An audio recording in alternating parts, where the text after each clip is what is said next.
Morning, it's Alex. I'm back with chapter 9 of Tempted.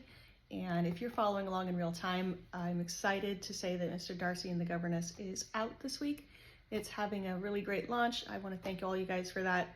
It's a labor of love, but it's still a labor, and I can't do this without reader support, so I really appreciate all the trust you show in me and trusting me with your time. So thank you for that.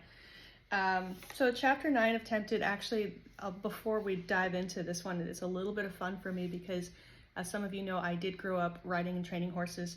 And in this scene, Elizabeth, who comes from the American West, riding a little similarly to how I do, she goes to this huge thoroughbred and rides side saddle, and it terrifies her, just scares the spit out of her. So I actually did get a chance to ride side saddle this summer. It's scary for me. It was very scary because I didn't feel like I was going to fall off. I felt like I had no control. It was a very strange sensation, so I completely understand exactly where she's coming from in this story, and I kind of had to laugh and go back to it a little bit. But anyway, so that's where we are today, and I'll just go ahead and get started. Good morning.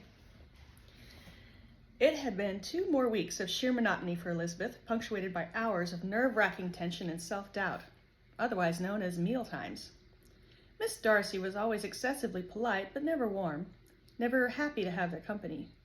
Jane continued to make daily excuses for their hostess, claiming youth and shyness were her only faults, but Elizabeth could only think of the girl's many and unfathomable advantages, and decided she was unfeeling and artificial. Of the 3 of them, Billy had adapted to the best to his state life in genteel old England. He spent most of his days admiring the library or begging questions of the groundsman or the housekeeper, and it was his particular delight whenever a traveling party came to the house. On these occasions, he would fall into step behind Mrs. Reynolds as she conducted the tour, taking it all in with rapt astonishment, as if it were for the first time. Mrs. Reynolds, to her everlasting credit, never exhibited the faintest sign of impatience with him, a feat which impressed Elizabeth more than she could say. Elizabeth could typically be found brooding about the gardens in the morning, and then seeking the cool quiet of the library in the afternoons. She longed for some diversion to take her mind from her troubles, some exertion to change the stale air out of her lungs and clear the cobwebs from her taut muscles. But she still feared causing any ripple in the perfectly calm waters of the ancient estate known as Pemberley. Instead, she kept out of the way, clasping her fears for Richard and anxieties about her uncertain destiny to her own heart. One sunny morning over breakfast, Miss Darcy surprised Elizabeth by inviting them all out for a riding party that afternoon. Elizabeth had many times considered Mr. Darcy's offer of his stables, but had never yet been bold enough to presume he truly meant it. She lowered her spoon, glanced at Jane, and answered with what she hoped was the proper balance of enthusiasm and reserve. "That would be delightful, Miss Darcy."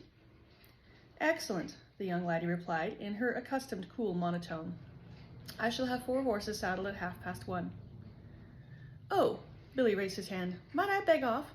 I've never thought it much sport, so I had hoped to spend some time in the library this afternoon." Miss Darcy lifted a single golden brow. "If you prefer, Mr. Collins."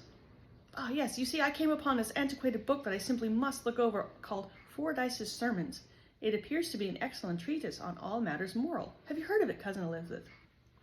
"Never," she confessed. But from across the table, she was quite certain that she saw Miss Darcy concealing a smirk behind her napkin.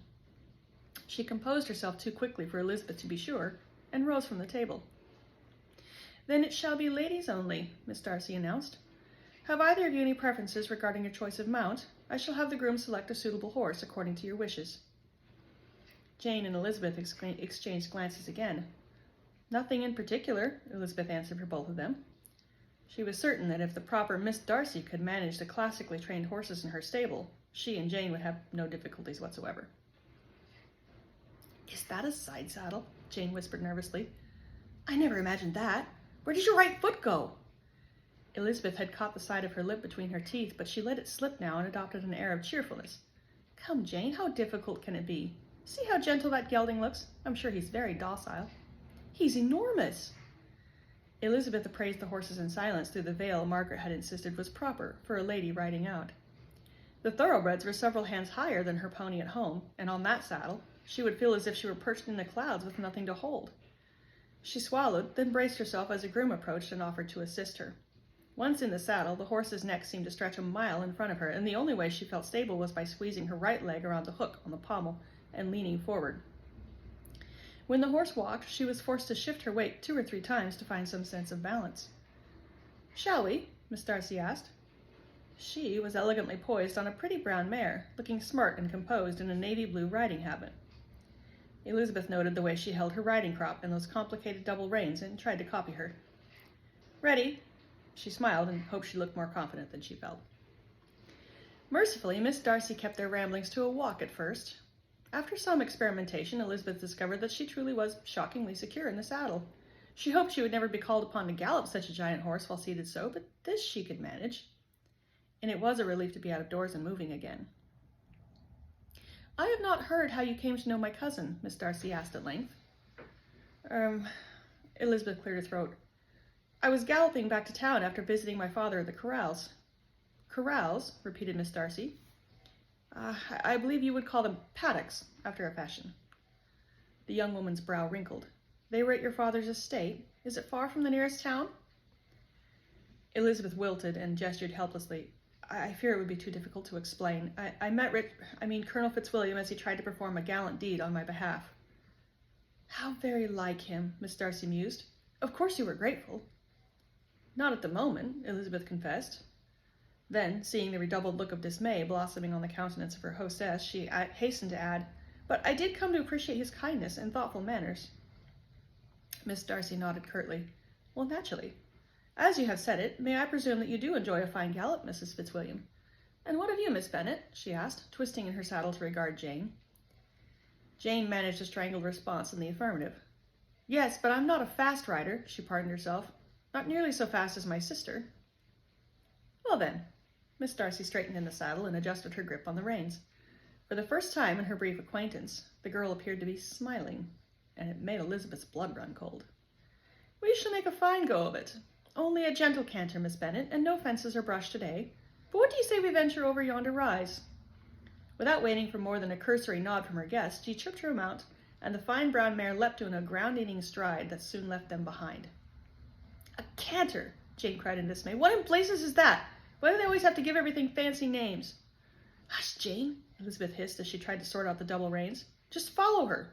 We were raised on the back of a horse. Are you going to permit Miss Manners to best us?" "Yes," insisted Jane as she began to turn her mount. "Jane!" Elizabeth cried. She waited until Jane grudgingly subsided, then flicked the crop, far more clumsily than Miss Darcy had. The rangy chestnut lurched, and she let out a yelp at his first massive stride. Soon after, she discovered that he was anything but the docile creature she had first taken him for.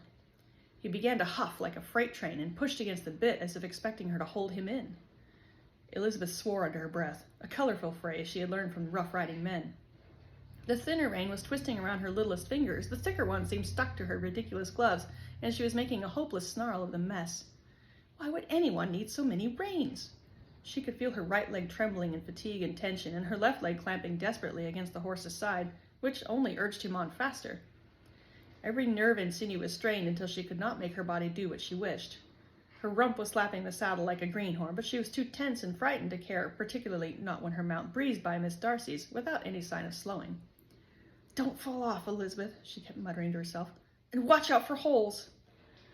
Fortunately, the manicured landscape seemed devoid of burrowing rodents, but it cost Elizabeth a great deal of her dignity to finally turn her horse's head and force him into a reluctant, surging kind of circle. At last, the beast permitted her to check his stride, and she dragged him down to an eager trot, looping around to come beside the others. "What do you think of him?" Miss Darcy asked with a peculiar cheer in her voice. "My brother suggested you might like a horse with some spirit, so I had the groom saddle Fitzwilliam's new hunter for you. He goes well, does he not?" Elizabeth gritted her teeth. "He certainly does." All right, we're in London now. Darcy sighed into the leather chair of his cousin's drawing room, grateful for the Earl of Matlock's Scotch as he recounted his findings related to Richard, or rather, the lack thereof. General Houghton implied there might be yet hope for Richard's return. Nothing official, just rumors that he would not repeat. I tried to ask for more, but he just clamped his teeth and invited us to dine with him someday, which is his way of informing me that even if he did have more information, he could not share it. "Bellamy has not heard from his cousin?" Richard asked again. "Letters do take time." They have had no word since we last had a letter from Richard. "He did write on my behalf, but I cannot decide if we need merely wait longer or give up on that." Reginald stroked his chin. I am half tempted to go there myself and talk to some of the officers. To South Africa, Darcy scoffed. They would never permit you off the ship. You forget that I have more influence now, Reginald reminded him. Precisely. Do you think the officers want the new Earl of Matlock reporting back to the House of Lords how badly matters are proceeding there? They will take you to some general's house, ply you with spirits and empty promises, and send you on your way. What influence you have has already been brought to bear, for they know well and good who Richard is to you. If they had him to return, they would have done so by now. Reginald hissed and sagged back into his seat. But we must do something. I mean to go myself, Darcy declared. What makes you think that you have more success than I?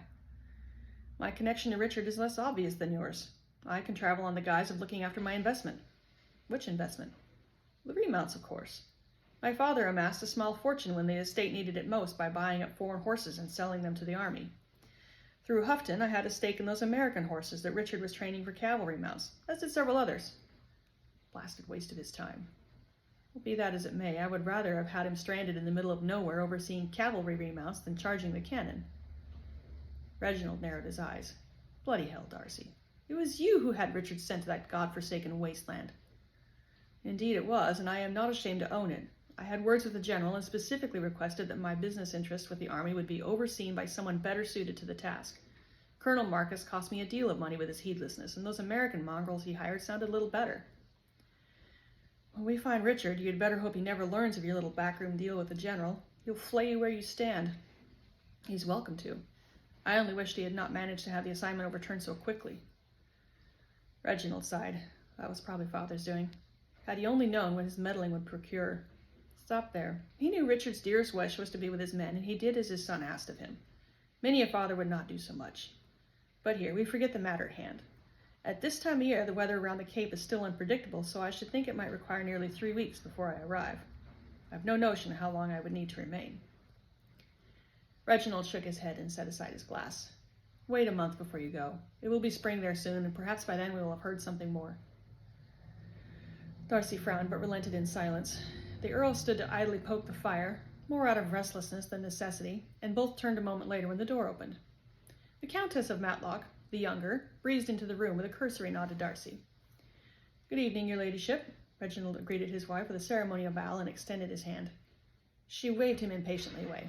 Enough of that, my dear. I've had enough formality for one day, and it is hardly necessary before Darcy.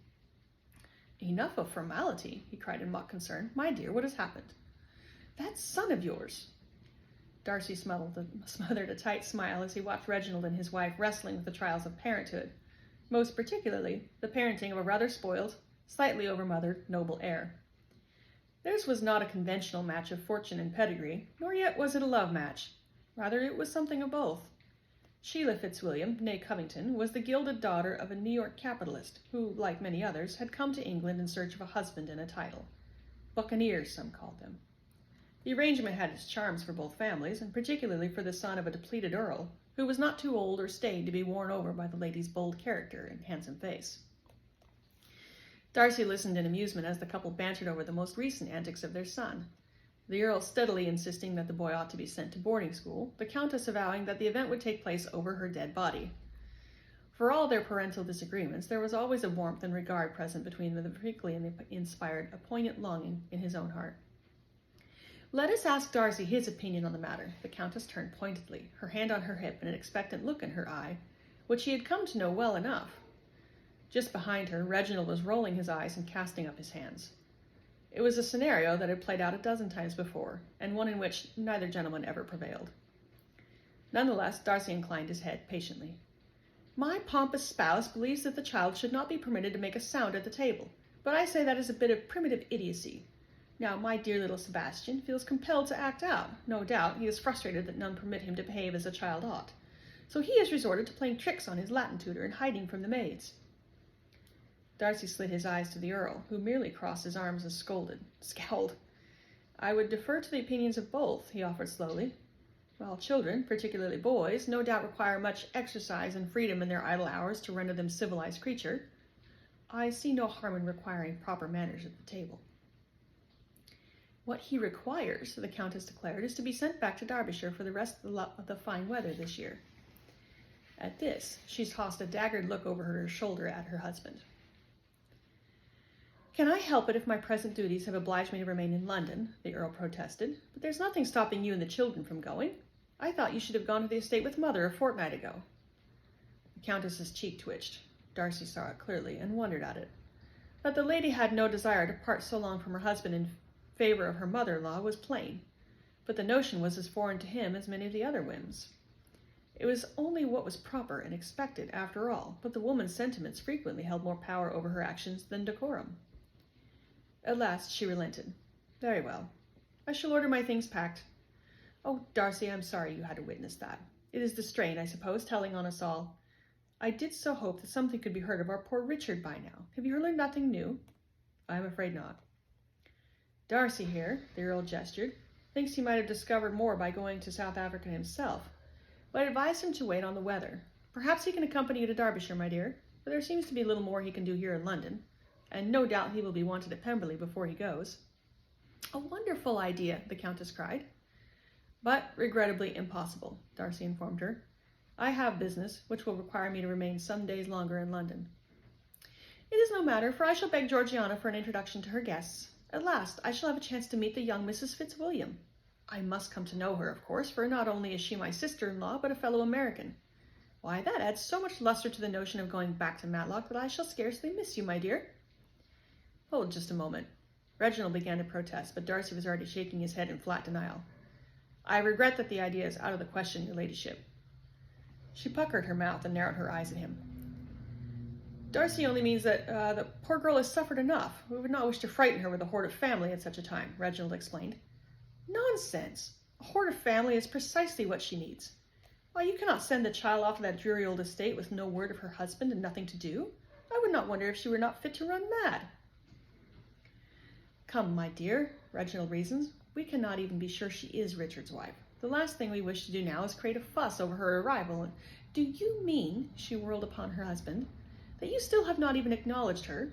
You're keeping her locked away like some scandalous secret? My husband, I am ashamed of you. It is only in defense of Richard, the Earl clarified. Until we can be certain. Certain nothing. I shall go and comfort her myself, and you needn't fear that I will spread talk. But the girl must have some welcome if you will not do it. Georgiana is there, Darcy protested. She is seen admirably to the guests. The Countess curled her lip, and if Darcy could guess the cause of her disdain, he chose to overlook it. She recovered smoothly, hoisted her chin, and patted her husband sweetly on the cheek. I was always fond of Georgiana. I hope she does not object to me occupying her guests on occasion. And Darcy, I've heard that Anne is back from the continent. She will wish to accompany me to Matlock, I am sure. After that, the lady swept from the room, leaving both Darcy and the Earl groaning in surrender. Better send word to Georgie at once. Darcy nodded. I wish I could put them all back on a ship and be done with the whole affair. All right, that's the end of Chapter 9. So hope you guys have a lovely day, and we'll see you next week with Chapter 10. Bye.